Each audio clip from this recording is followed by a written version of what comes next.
Unmesh Sharma joining in the show right now. Unmesh, hi, morning, and welcome back to television after 11 years.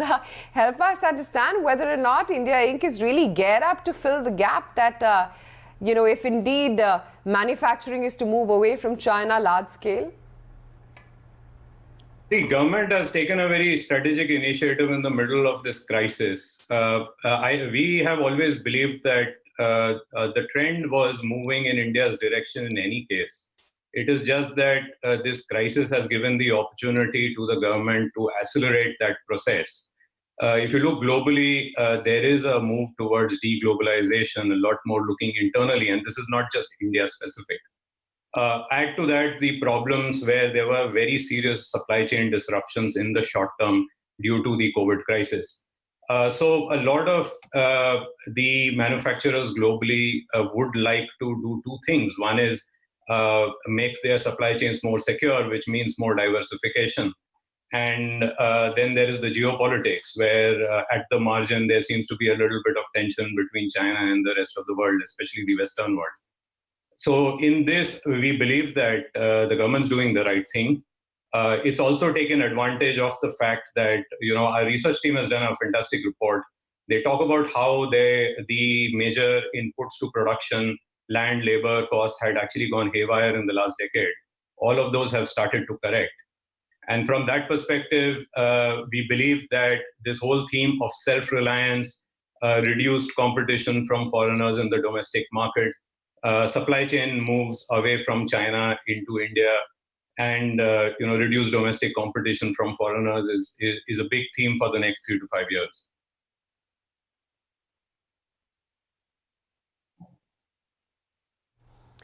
Sure. Unmesh, how geared up are individual sectors when it comes to manufacturing per se? The first port of call, of course, is how electronics can be manufactured in India.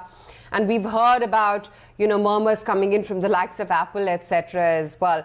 Do you really think India has the potential and companies have the potential to replicate the scale, size and quality that China has to offer as of now?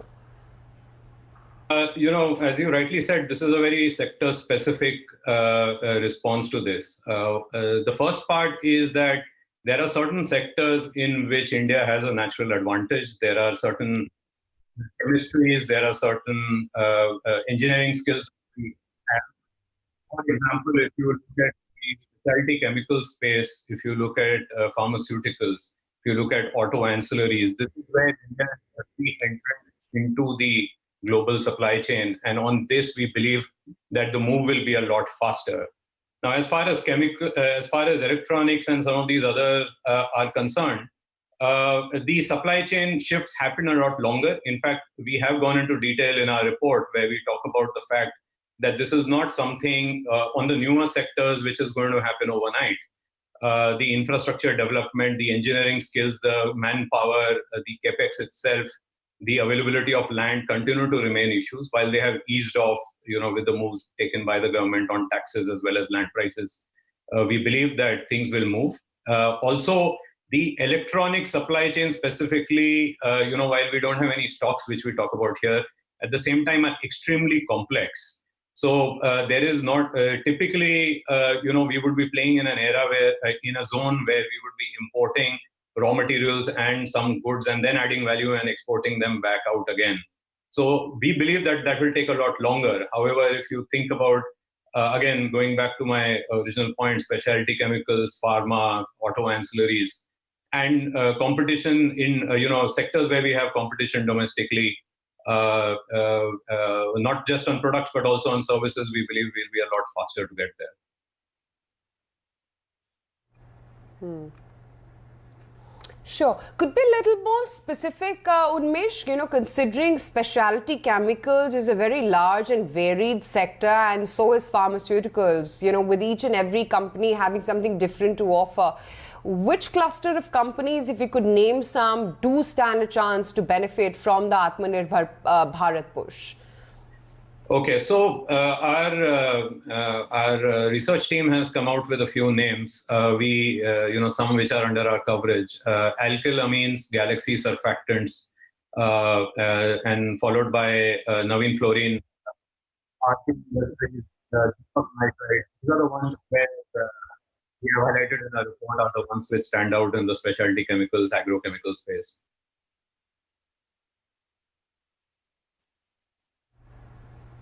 Sure. What about defense? Because Unmesh, that is also being looked at a big sector where the Atmanirbhar Bharat push could actually come in. Do you think that as a space, and considering there are many listed players as well within that, does stand to benefit too? Indeed. I think that has been in the works. If you look at the past, we believe since 2014, the government has a lot of expectation on our side that things will move a bit faster. We believe that, however, now it feels like we are going in that direction a lot faster than we were maybe 5 years ago. Obviously, the one that comes to mind right on top here is L&T, followed by Bharat Forge on the defense side. There are other names which we have in the report. However, these are the two which are under coverage and we believe are beneficiaries of the defense theme.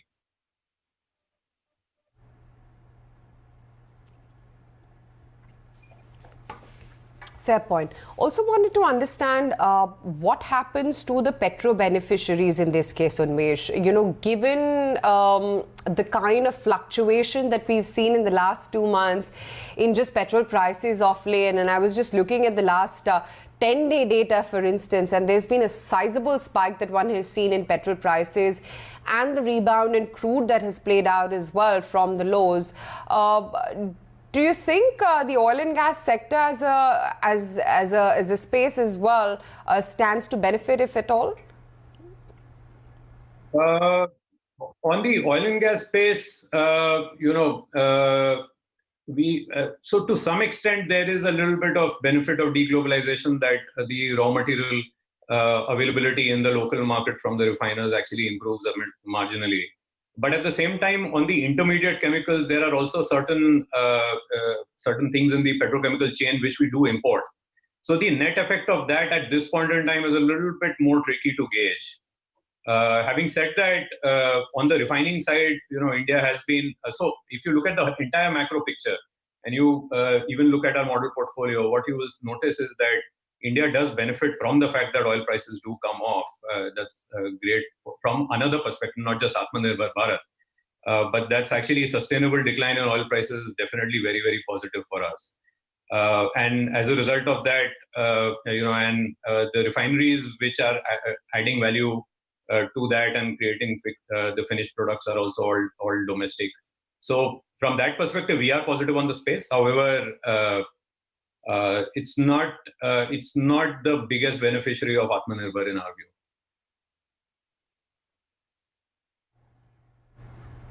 Sure, Unmesh, good to chat with you. Thank you so much for joining in after a long hiatus of over a decade and sharing with us your takeaways from the Atmanirbhar Bharat report. That's the word from HDFC Securities.